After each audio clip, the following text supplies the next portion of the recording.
Remember, when measuring doors, ensure you allow the required expansion gap of 5mm on both sides of the frame. This will give you room to square the frame in the opening. Care must be taken to ensure the structure is secure and it is safe to remove the existing door. Before any installation work is started, ensure to check the size, style and condition of the new door against the survey size and the actual aperture sizes.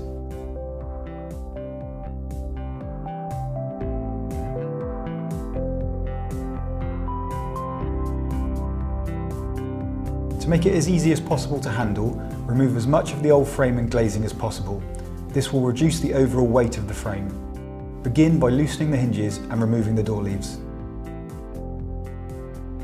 Break the bond between the frame and the wall by running a sharp blade around the edge of the frame.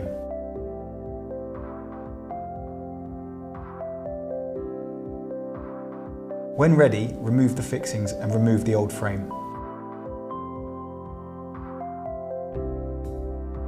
Once the old door is removed, you will need to clear off any old sealant or debris left around the opening, removing loose mortar before rechecking the measurements.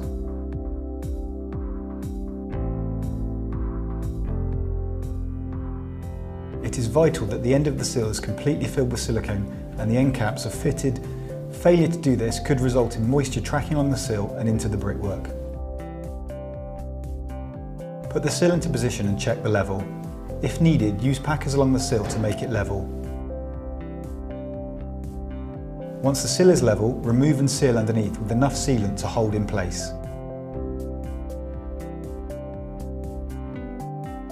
Position the sill in the aperture. Run a bead of silicone along the edge and sill up stand before fixing the door to prevent the possibility of water blowing through the joint and moisture from tracking along the sill and into the brickwork. Remove the frame and corner protectors.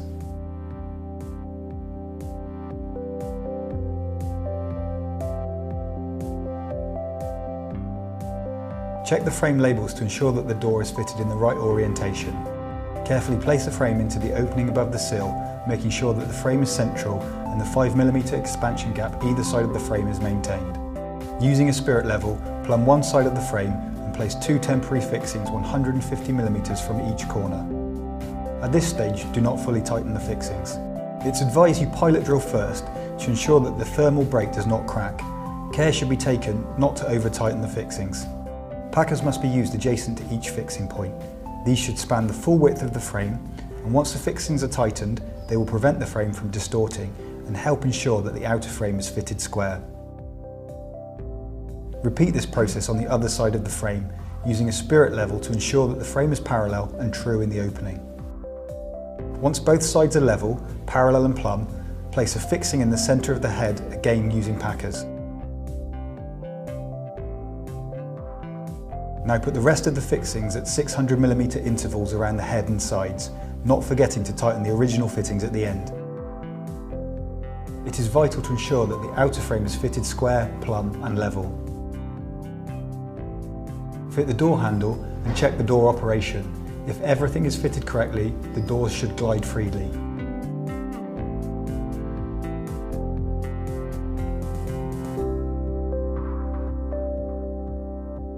Before installing the glass panes, carefully remove the beading and clean any dust from the frames and drainage holes before installing glass. It is vital that you don't mix the beads up, as they need to go back in the same position.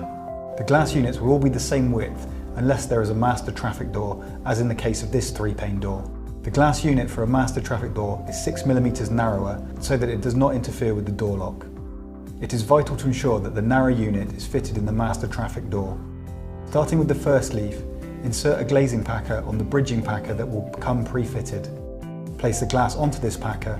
You will notice that there is a gap between the edge of the glass and the bridging packers. This is to enable you to insert glazing packers in the bottom corner of the hinge side and the top of the D handle side in order to secure the glass in place. This is the toe and healing process, and when done correctly, it transfers the weight of the glass to the hinges and allows the top hinge to hold the sash in place. Please see our other video for further details on how to do this in more detail. Once you've positioned the packers in the right location, secure them in place with silicone. Once the unit is in square and the sash is parallel in the outer frame, refit the beads in the sash. Place the short ones in first, ensuring to place them in the correct location and then the long ones. Take care not to scratch the beads when you are refitting them. Now move on to leaf 2, repeating the process, but this time do the opposite as a standard toe and heeling method. First insert glazing packers on the bottom corner of the hinge side, and then insert glazing packers on the top of the D handle side. Once the unit is square and the sash is parallel in the outer frame, refit the beads in the sash. Finally, move on to the master traffic door, repeating the process, inserting the glazing packers on the bottom corner of the hinge side, and then insert the glazing packers on the top of the handle side. Also insert packers on the top and bottom of the lock,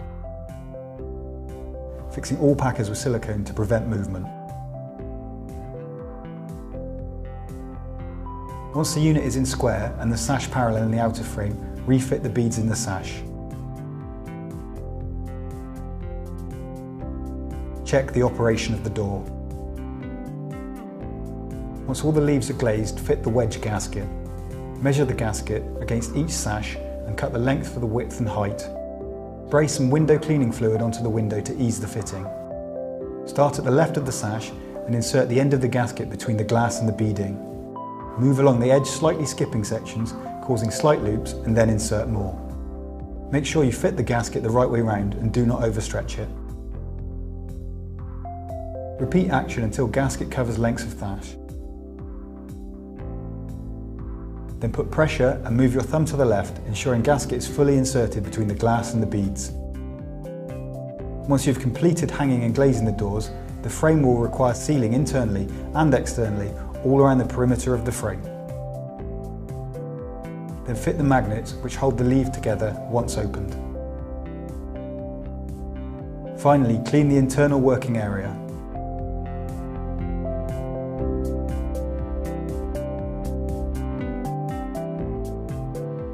Remove any protection tape from the outside frame and then clean the door and frame to remove any dust before sealing the frame to the wall.